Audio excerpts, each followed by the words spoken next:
The subject of this video is communications, language in briefings and things related to a war, and I call this war whatever has happened in the past 4 days, from May 8th to 10th. That is war, though it didn't go to a full-scale war. Now, communications during this time are an integral part of war, and war has its own rules which respect the adversary and a certain dignified tone in everything that they put out.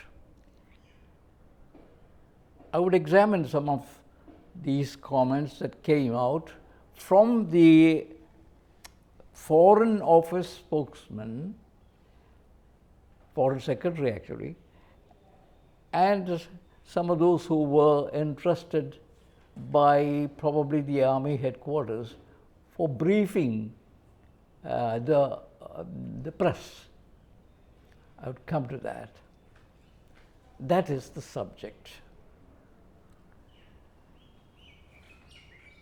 Now, before I come to the subject, I would have to say something about the background of these, shall we say, modern warfare, or what we call these kinds of armed actions, army actions. What's the nature of that? In this particular case, it is interesting that even as the war was just about gathering pace, if you like, it started on the 8th of May. By about the 10th, the stock of the Chengdu Aircraft Company went up by as much as 40%. What does that show? It shows that ultimately this war is about weapons on both sides, and weapons are manufactured by companies, and companies are very, very seriously interested in knowing the outcome of their weapons and their munitions, of their missiles, of their aircraft, all that sort of thing. This is the picture that I want you to bear in mind. Therefore, this war, or any war for that matter from now on, except of course there are exceptions like the Ukraine war, there are plenty of manpower employed. Even there, the drones have been very, very important. But the modern warfare, modern war in these times is not just sending a whole lot of men, because America got quite absolutely fed up with this state of war when bodies were coming in. And they said, no more bodies coming in, we'll fight another war, we'll fight another kind of war. So that is the modern war. Let's get back to this thing that the Chengdu Aircraft Company's shares went up. Now, that is a company which produced what is called the J-10 Vigorous Dragon, which had not, it is a fighter jet, it has not seen combat as of now. The first time it was seeing combat, and therefore everyone was interested in knowing what was the performance. I mean, the company was interested, everyone was interested. So this is one part of that thing. So weapons and munitions, aircraft, missiles, systems, air defense systems, all these on one side. Pakistan, 81% of their these types of weapons, broadly munitions, weapons, all this is from China. India is the world's biggest importer of weaponry and defense equipment, and therefore we are well stocked with stuff from USA, Israel, Russia, France. You got it? We are well stocked with that. Therefore, when you speak of war, it means really testing out what these companies have produced for both sides. The point that I'm coming to is that all the talk about the valor of our soldiers, the sacrifice of our soldiers and things like that is for us poor fellows. The whole briefing and the whole thing of making it all a big question where troops go in and sacrifice their lives, all that is just, it is not something that is to do with facts. It wants to kind of excite all of us, get us into some kind of fervor, some kind of manufactured feelings, which is not what it should be. That is one thing about it. You would notice that most of these politicians do that stuff. I wouldn't want to really go after these politicians because that's what they do all over the world. Get people all into some kind of excitement, some kind of whip up some feelings and things like that. That's not my purpose. My purpose, as I said earlier, is to examine the kind of language used by official spokesmen, the bureaucrats who have to be responsible, and also, sadly, in this case, the military spokesman. That's my case. But before I come to that, I would have to say that this is exception, but I would have to say that two terse communications, two really brilliant communications from World War II is something that I would like to quote. This is from memory, but I Googled it and got these things. Eisenhower, Supreme Commander of the Allied Forces, a huge number of forces. Eisenhower, Supreme Commander of the Allied Forces, ended this war, the World War II. That is the surrender of Germany with these words. The mission of this Allied forces was fulfilled at 0241, local time, May 7, 1945. Stop. That's all. World War II, the Supreme Commander ended the war with this one terse statement. No gloating over victory, no bringing down the German army, no gloating, nothing. Just that terse statement. That is effective. That is a dignified statement. That is professional. That will go down, that has gone down in history as a remarkable statement.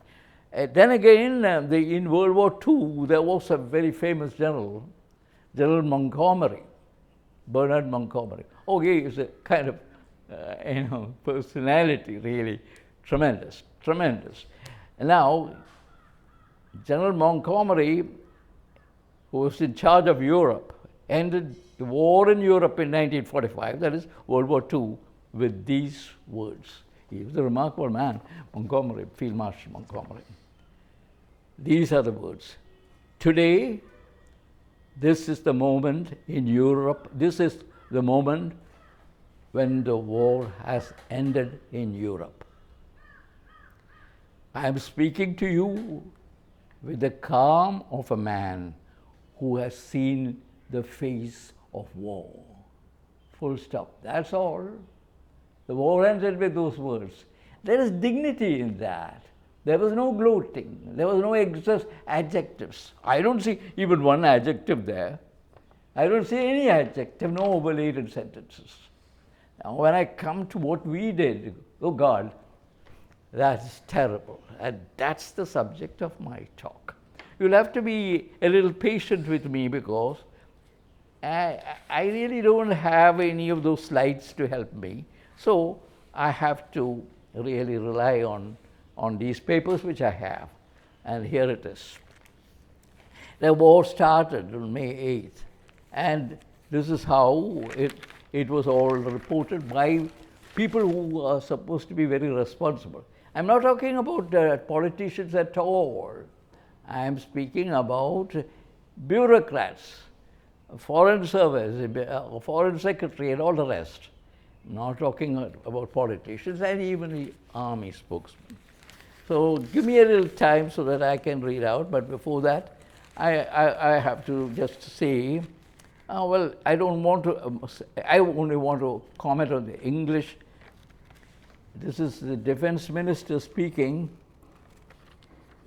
on the operation that was on the military operation. The armed forces scripted history.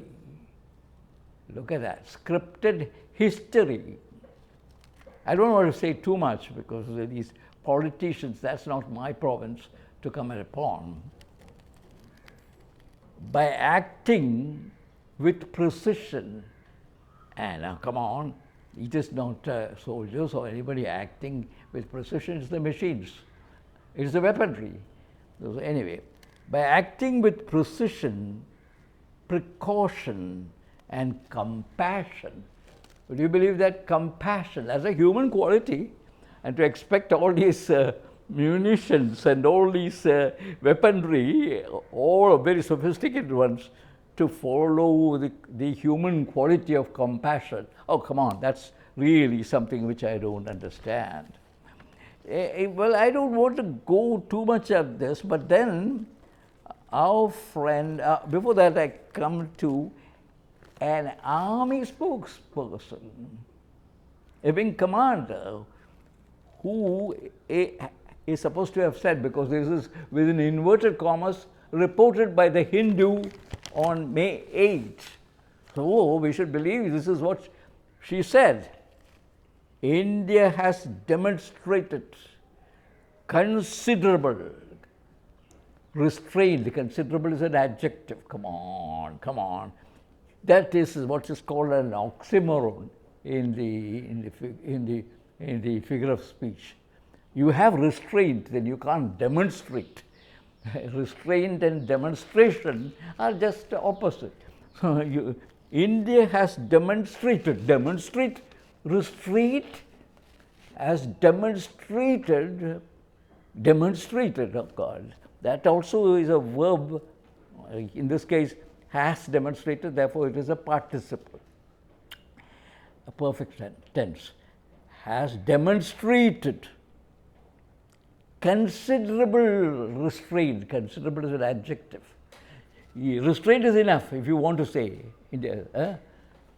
India's demonstrated considerable restraint in its response. However, the Indian armed forces are fully prepared to respond to Pakistani misadventure. Misadventure is now a favorite term that comes in the next 2 or 3 days.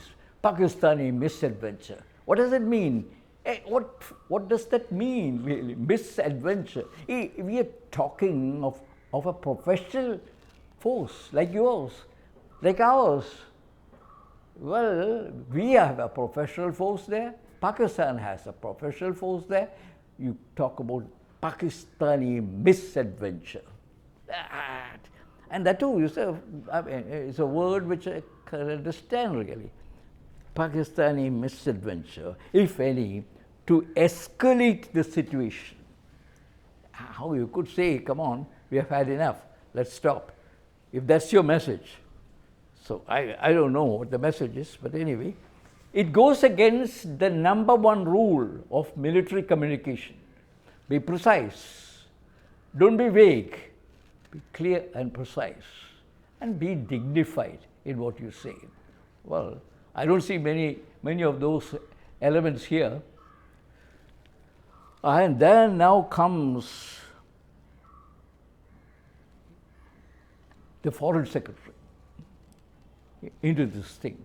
It looks as though they were all having a joint kind of briefing to the press. I don't want to name him. The Foreign Secretary said India exercised its right to act on terror targets, and stressing that the actions were, inverted comma, measured. Actions, you're describing actions, measured, non-escalatory, God, proportionate. Oh, that's in the laboratory.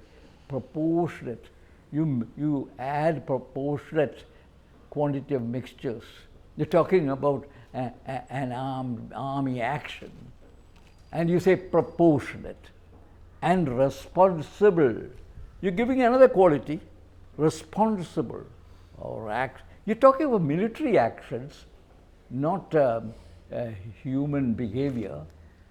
And in this case, as I told you earlier, it's all weaponry, modern weaponry of the highest, high-end weaponry with all everything attached to it. So you talk about actions were measured. Remember what I said earlier? The actions were measured, non-escalatory, proportionate, and responsible. All these human qualities have been put into this thing. Totally unnecessary, and therefore I would say pretty nonsensical, because this is not how a military briefing should ever be. And if the senior bureaucrat thought that he should also put in his bit, because he is very good at this coining of expressions, well, he got it wrong this time. This was not the stage for this kind of display of language, which of course might do him good if he's in some other drafting exercise. Not here anyway.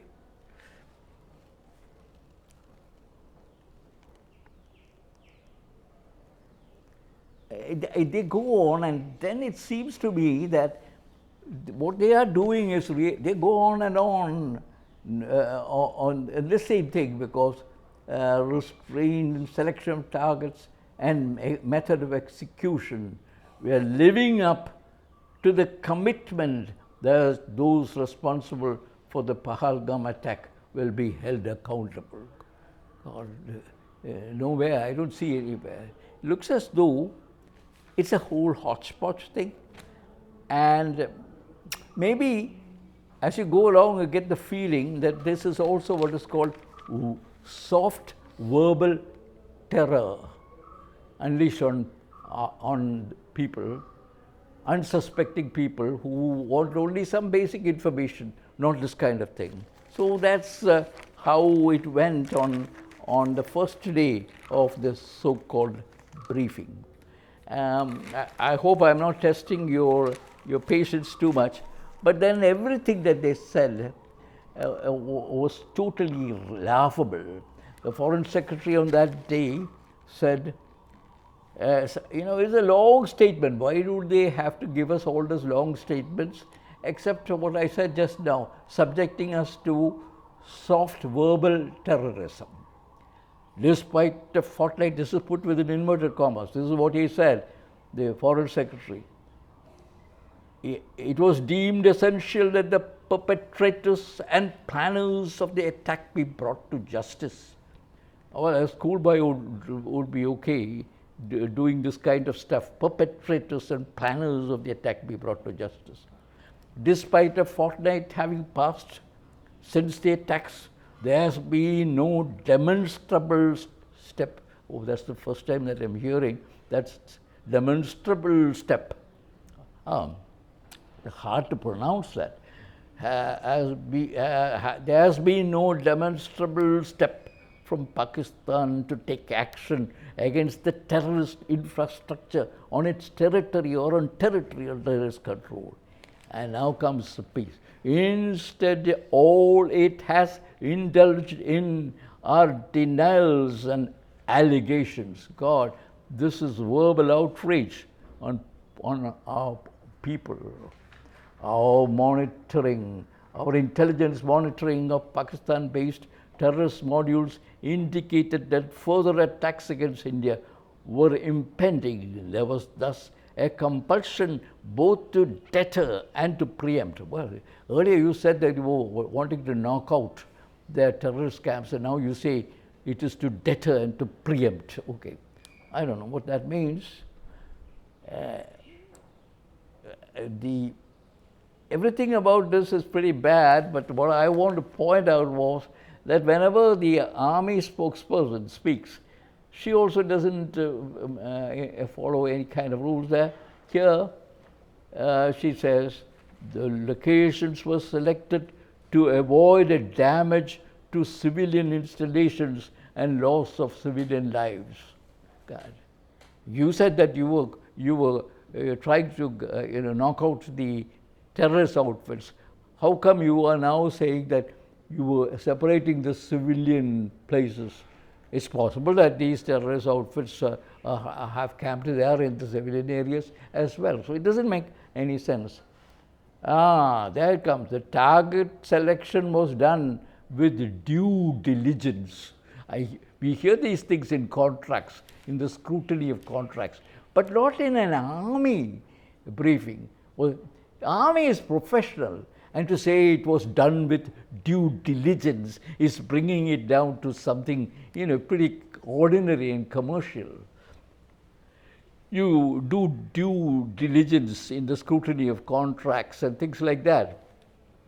Everything about this is terrible, but it came from an army spokesperson, and therefore I would have to say this because there is a faint hope that they will mend their ways and they will become more professional in their communication, because these communications are also an integral part of war, and it really reflects on our professionalism. The point of impact in each of the target was a specific building. All the targets were neutralized with clinical efficiency. That's overladen with adjectives. Clinical efficiency. And the results reiterate the professionalism of the Indian Armed Forces in planning and execution of operations. Well, the professionalism of India's armed forces is not evident in this in the way you're speaking. That is there. The other might or might not be true, but not professionalism here when you have excess of language. And then, of course, you say that our Rafale and Mirage 2000, that is different sources again. To ground weapons and all. And I don't want to list out the very impressive weapons that we have. I don't want to know the performance, which are pretty good in their own ways. That's not my object at all. My object is to only refer to the English part of it and the language part of it. So that's done with the May 8th paper, because while the war is going on, these people are subjecting us to some of these verbal outrages, okay, verbal excesses. On the next day, of course, the ministry, Defense Ministry this time for a change, oh no, this must be, anyway it is some sort of official spokesman. The Defense Ministry said, Indian response has been in the same domain with same intensity as Pakistan. These kinds of words to use, in the same domain and with the same intensity as Pakistan. Totally unprofessional, totally not at all aligning with the Indian Armed Forces actions and what the language should be. All this domain and all that. Indian Armed Forces reiterate their commitment to non-escalation, provided it is respected by the Pakistan military. Well, I don't know what it means, because a whole lot of words being put together without any sense, and then there is a reiterate and all that. But probably it means we want to stop. If you don't want to stop, we can go further, or something of that kind. Because otherwise, what does it mean? Indian Armed Forces reiterate their commitment to non-escalation. So that means we want to stop, and you guys, do you want to take it further? Well, everything about this is terrible, and meanwhile, of course, we have to be scared about the fact about 100 companies of CRPF, over 10,000 personnel are being sent to Jammu region and all that. So generally scaring us a bit, more than a bit really. So that's about that day. And then of course we come to the next day. Of course there are plenty of stuff here, but I really don't want to subject you to this kind of nonsense. Now here we have another thing where I would have to say, and it came in some other connection also. This is the Foreign Secretary. This is again on May 10th. What I want to underline is that the official and blatantly farcical denial of these attacks and Pakistan carried out by the Pakistan state machinery is yet another example of their duplicity and the new depths that they are plumbing in their quest for disinformation. Oh, I don't understand a thing. If this is what the Foreign Secretary says about an ongoing war, God really help us. That is the thing.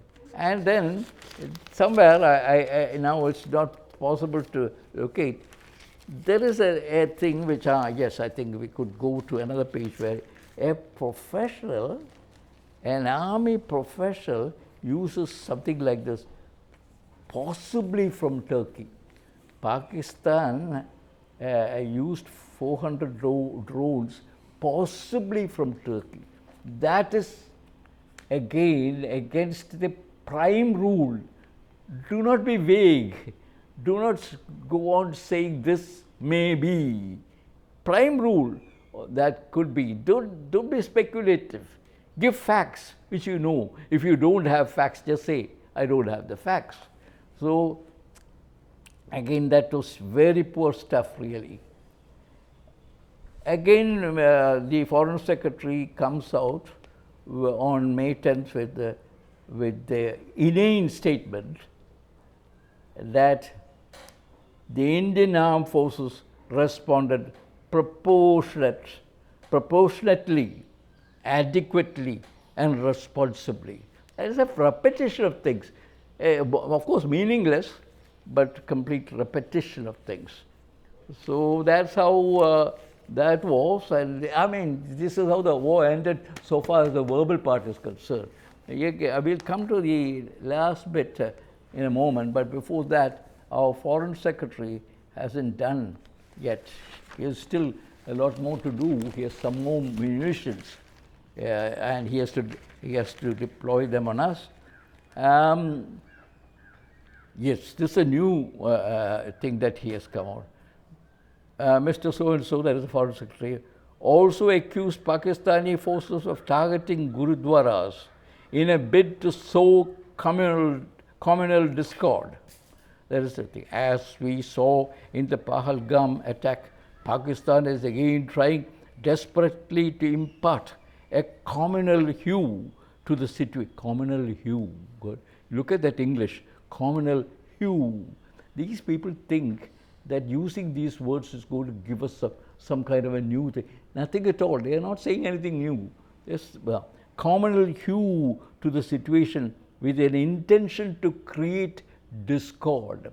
Well, Mr. Foreign Secretary, you are creating confusion in our minds. Forget the creation of discord. Again, we are not surprised. India's steadfast unity is itself a challenge to Pakistan. Oh God, how can India's unity be a challenge to Pakistan? God alone knows what he's saying. This is nothing but desperate attempt but a desperate attempt by Pakistan to disown its act of aggression. It will not succeed, and so on. It's so terrible to see this thing again. And then, the language used is vague and thoroughly nonsensical. The Foreign Secretary says the minister, that is, he's reporting on the External Affairs minister's statement. The minister, that is External Affairs Minister, deeply appreciated. Oh, you look at that, deeply appreciated. That means that is an adverb. You just don't appreciate, you deeply appreciated US commitment to work with India in the fight against terrorism. The minister also underlined that India would firmly counter any attempts at escalation. The more I read it, the more I feel that English words have been thrown here and there in an odd combination with terrible results, in the sense we don't know anything. And therefore, thankfully, the war is ended. And therefore, I think the Indian foreign minister thought that he should also do his bit in this verbal display. India and Pakistan have today worked out an understanding on stoppage of firing and military action. So he doesn't want to use the word ceasefire. He wants to use a roundabout word on stoppage of firing and military action, not on ceasefire, because that's too bad, you know. That's the kind of language everyone uses. The foreign secretary and foreign minister and others have to use a little bit roundabout stuff. They are worked out an understanding on stoppage of firing and military action.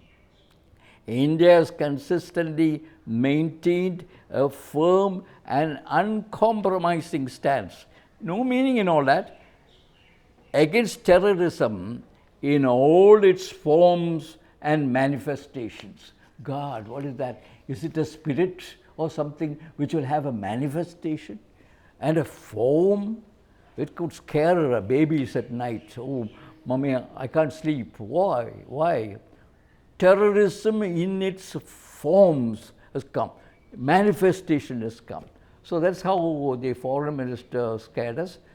We maintained a firm and uncompromising stance against terrorism in all its forms and manifestations. Oh, that's a new thing completely.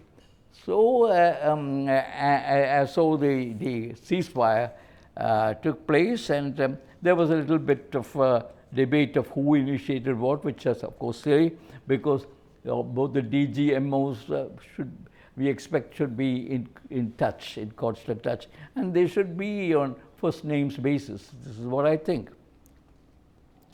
But there was an unnecessary twist there. Normally, I read out to you Eisenhower's and General Montgomery's, Field Marshal Montgomery's dignified statement, but not here, because they just wanted to again do the same bit. So while it was ending, the DGMO India's DGMO felt that he should do a little bit more of the stuff. And this is what he said: there will be if Pakistan breached the ceasefire, there will be a response, and it will be fierce, and it will be punitive. Can you beat that? That is, you are ending it. Why don't you end it on a more, shall we say, professional basis? It has ended.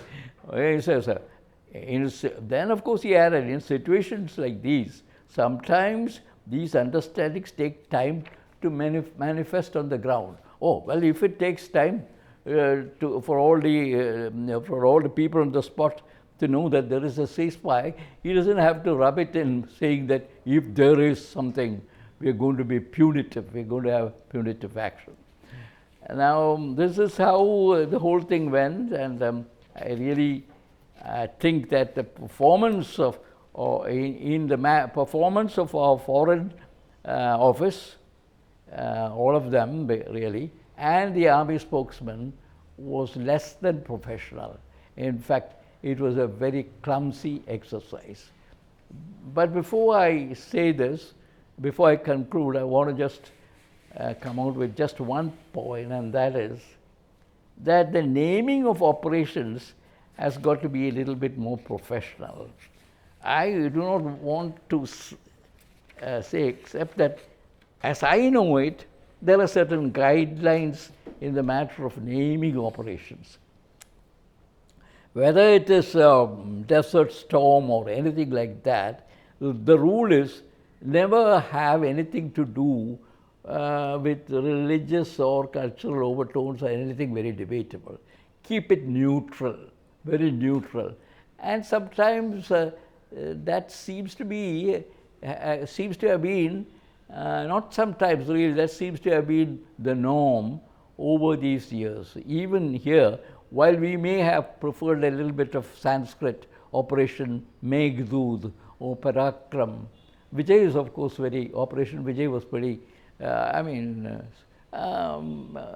neutral really, nothing much there. Here this time we went in for Operation Sindoor. Whoever thought of it may have done it, it may have been something, could have been something different, because it quickly reminded me of the Trojan War, as 12th or 13th centuries before Christ, of all these armies being launched. Was this the face that launched 1,000 ships? Helen of Troy, the most beautiful woman on earth, that kind of thing. And this is mythological, but the poem that I am referring to is by Christopher Marlowe in Dr. Faustus. Was this the face that launched 1,000 ships and burned the topless towers of Ilium? So they went to war at that time for a beautiful face, the wife of Menelaus. And all of those Greek states really thought that they should really go to war. Those were the times centuries ago. In modern war, I think there should be a better way, some guidelines in the matter of naming operations. And with that, I think I've done.